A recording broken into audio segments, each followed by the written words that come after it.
एक विचार जरूर करांगे, घोख पड़ताल करांगे, गलबात करांगे कि आखिरकार इस वेले किस परिस्थितियां दे विच यूक्रेन है ते रूस की स्ट्रैटेजी की गल की जाए तो अगे असी भविख च किवें वेख पा रहे हैं। साडे नाल मेहमान जुड़े ने लैफ्टिनेंट जनरल BS जसवाल होरी। बहुत बहुत स्वागत है तुहाडा न्यूज़ 18 पंजाब ते। सब तो पहला सवाल यही है लैफ्टिनेंट जनरल तुहाडे तो कि जिस तरह दे नाल अज पूरे 7 दिन हो चुके हैं, रूस दा वतीरा असीं देख रहे हैं, रूस जिस तरह की स्ट्रैटेजी अपना के चलिया होया, कोशिश कर रहे हैं कि बहुत वधिया इमेज जिहड़ी है दुनिया च बना के रखे। असीं सिटीजन नूं मार नहीं करना चाहुंदे, असीं सिर्फ ते सिर्फ अपना काम कर रहे हैं जो सानूं लगदा है। इस तरह दीयां गल्लां लगातार रूस दे वल्लों कीतियां जा रहीआं ने। इस वेले परिस्थितियां नूं तुसीं अपने नज़रिए दे विच जरूर दसो, की समझदे हो? देखो जी, मेरे ख्याल पंजाबी इतनी चंगी नहीं है, लेकिन फिर भी मैं कोशिश करावांगा। देखो, रशिया ने जड़ा है अपने की रिजल्ट एरियाज जड़े ने, की एरियाज वो ऑलरेडी उन्होंने सिलेक्ट किए हुए ने चारों पासे। कीव तो लैके थले तुसी लुहांस्क, दोनेत्स्क, देन कोरसान और ऊपर खरकीव, ये उन्होंने सारे सिलेक्ट किए हुए हैं और इनके ऊपर जो है वो वहां पर एडवांस कर रहा है। कीव इनका सेंटर ऑफ ग्रेविटी है जी। कीव के अंदर इनका एक पॉलिटिकल एम है कि ये गवर्नमेंट टॉपल हो जाए और प्रो रशियन गवर्नमेंट ਜਿਹੜੀ ਹੈਗੀ ਉਹ ਉੱਥੇ ਜਿਹੜੇ ਜੀ ਸਰਵਿਸ ਪੀਪਲ ਹੈਗੇ ਉਹ ਉਹਨੂੰ ਐਸਟੈਬਲਿਸ਼ ਕਰਨ। इस वेले ਜਿਹੜੀ क्षमता हैगी ਤੁਸੀਂ हिंदी च गल कर सकते हो, ਤੁਸੀਂ आप हिंदी में बात कर सकते हैं जी। अच्छा ओके।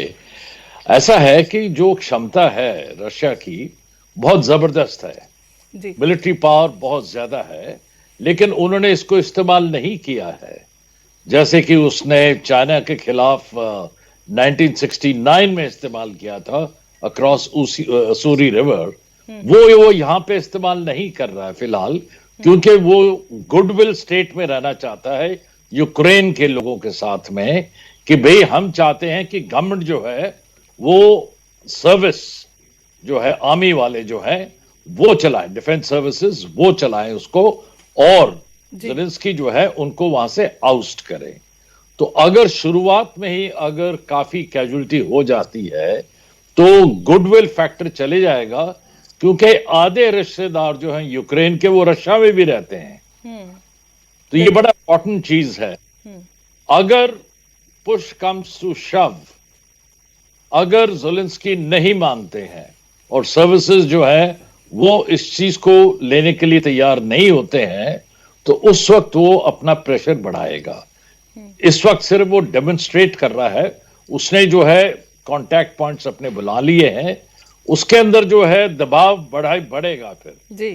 जैसे रिएक्शन यूक्रेन का बढ़ रहा है उसी तरह इसका दबाव बढ़ेगा और फिर मोमेंटम जो है मेरे हिसाब से वो काफी तेज हो जाएगा ताकि प्रेशर और बढ़े उनके ऊपर। दिस इज अ कोर्शन, जैसे कोर्शन करते हैं वो ये कोशिश कर रहा है।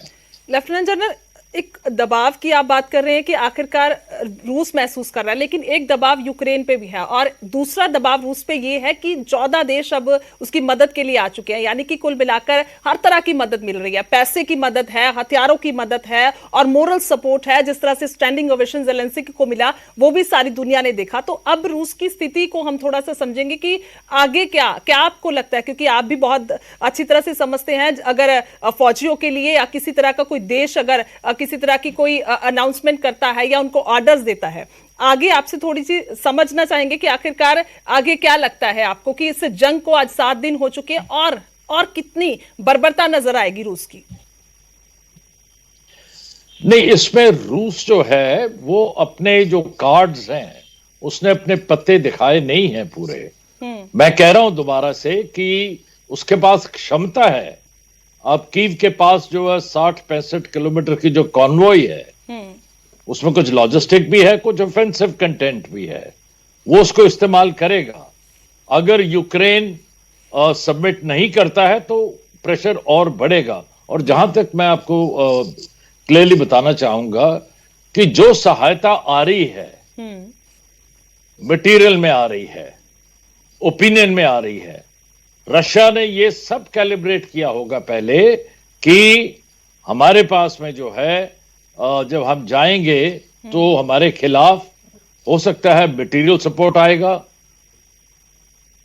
हमारे खिलाफ ओपिनियन सपोर्ट फॉर यूक्रेन आएगा, लेकिन रशिया जो है इस पे कोई परवाह नहीं कर रहा है। हाँ, जो नॉर्थ स्ट्रीम है एक वो बड़ा इंपॉर्टेंट इनके लिए है इकोनॉमिकली, बट हालांकि जर्मनी जो है उसके ऊपर कर रहा है, लेकिन जर्मनी के विद इन जो आवाज है, अगर नॉर्थ स्ट्रीम बंद होगा तो जर्मनी के लोग जो है वो सफर करेंगे। जिस प्राइस पे उनको ऑयल और जिस कंफर्ट से ऑयल और गैस मिल रही थी वो नहीं मिलेगी। सो वहां भी थोड़ी रेजिस्टेंस है, वहां भी थोड़ी रेजिस्टेंस है। जी। दे रहे हैं सामान वगैरह, साजो सामान दे रहे हैं, लेकिन ये जब आप कंपेयर करें मिलिट्री पावर ऑफ रशिया विज़-वी जो इनको दिया जा रहा है साजो सामान, जी। अब रशिया उससे बहुत भारी है, वो चाहेगा तो निश्चय नाबूज कर सकता है उसको। और हौसले को किस तरह से देखते हैं आप, जो ज़ेलेंस्की की ओर से हौसला दिखाया गया, जिस तरह से उन्होंने अपनी लोगों में भी पूरा हौसला भरा, वो खुद बंदूकें लेकर नजर आ रहे हैं? क्योंकि अगर हम 2-3 दिन पहले की बात करें, नहीं लग रहा था लेफ्टिनेंट जनरल कि इस तरह के हालात होंगे, कि यूक्रेन इस तरह से डटकर खड़ा हो पाएगा, क्योंकि हम भी जानते हैं कि कितना बड़ा फर्क उनकी फौजों में है, उनके पास जो फौजें हैं, हथियार हैं, और कुल मिला के आप भी बता रहे हैं कि जिस तरह से अभी उन्होंने पूरी तरह से उनको यूज भी नहीं किया, उसको आप कैसे देखते हैं यूक्रेन को? देखिए, नेशनलिज्म उनके अंदर है, मोटिवेशन उनके अंदर है, और ये हौसला जो है तब तक बुलंद रहता है जब तक कि असली चीज जो है वो नहीं आए।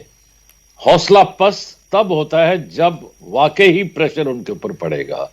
एक एडवांटेज जो यूक्रेन के ट्रुप्स को है, अगर रशियन ट्रुप्स कीव के अंदर घुसते हैं, जैसे हम कहते हैं fighting eight built up area, उसमें यूक्रेन को बहुत फायदा है, क्योंकि वे ऑलरेडी जो है बिल्डिंग्स एक्सेट्रा में वो पोजीशन लेके रहते हैं, और जो ट्रुप्स आते हैं, बड़ा डिफिकल्ट ऑपरेशन, मैं इसमें इतनी जल्दी समझा नहीं पाऊंगा कि fighting eight built up area जो कितना मुश्किल होता है, उसको ऑफसेट करने के लिए रशिया अगर ज्यादा कैजुअलिटी महसूस करता है तो वो इलाके बाय इलाके को डिस्ट्रॉय करते हुए उसमें एंटर करेगा।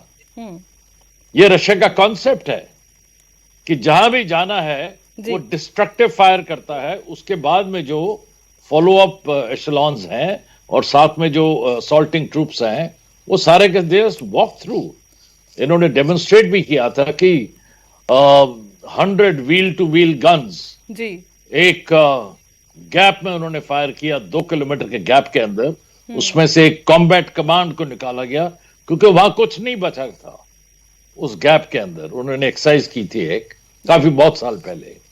तो ये उनका कॉन्सेप्ट है। अगर वो फिबुआ यानी fighting eight built up area में सफर करते हैं तो वो नेचुरली फिर डिस्ट्रक्टिव फायर करेंगे उन बिल्डिंग्स के ऊपर, उससे वाकई जो है हौसला डाउन हो जाएगा और फिर वो एडवांस करते जाएं। लेकिन अभी भी जो तस्वीरें आ रही है, अभी भी नजर आ रहा है कि बिल्डिंग्स के ऊपर पूरा अटैक है, बेशक वो किसी भी अलग अलग तरीके से किया जा रहा, मिसाइल्स हो, रॉकेट लॉन्चर हो, अभी भी काफी ज्यादा नुकसान है। और शायद आप भी जानते हैं इस बात को कि ग्राउंड से कुछ और रिपोर्ट है, और जो अभी आंकड़े आ रहे हैं मरने वालों के, वो शायद बहुत कम हो, वो एक्चुअली तस्वीर जो अभी तक नहीं सामने आ रही।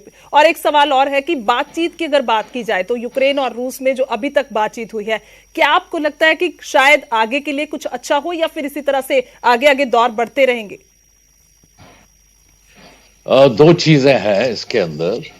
ये जो प्रेशर डाल रहे हैं अभी, ये कैलिब्रेटेड प्रेशर है कि हम इतनी बिल्डिंग्स को बर्बाद कर रहे हैं। आप समझिए कि हमारे में कितनी ताकत है, हम क्या कर सकते हैं। प्रेशर जो है दो तरफा होगा, एक तो जो फाइटिंग फोर्सेस हैं और एक डिसीजन मेकर्स हैं। डिसीजन मेकर के ऊपर यह रहेगा कि हमारी तबाही इतनी होगी कि कुछ रह नहीं जाएगा, और फिर भी जो है तब्दीली आनी ही आनी है। रशिया को जो पॉलिटिकल एम है, मिलिट्री एम जो है वो स्ट्रेटेजिक उसके एसेट्स को डिस्ट्रॉय कर ही रहा है, जो पॉलिटिकल एम है जब तक वो हासिल नहीं करेगा वो रुकेगा नहीं। उसने पॉलिटिकल एम अपना हासिल करना है। अगर वो उसको हासिल नहीं करता है, चाहे बातचीत से, चाहे दबाव से, यानी मिलिटरीली, तब तक वो वापस नहीं जाएगा। और रशिया की पोजीशन क्या रह जाएगी, पुतिन की पोजीशन क्या रह जाएगी अगर वो अपना पॉलिटिकल एम को वो अचीव नहीं करता है तो। सो बाय हुक और क्रुक, शायद आप कहना चाहते हैं कि अभी रूस की ये सोच है कि बाय हुक और क्रुक हमें किसी तरह से भी हासिल करना है, लेकिन सारी दुनिया तो देख रही है ना लेफ्टिनेंट जनरल, जिस तरह का अभी बिहेव है, अभी जो सोच है रूस की। बहुत बहुत शुक्रिया तमाम बातचीत के लिए और अपना समय देने के लिए, धन्यवाद।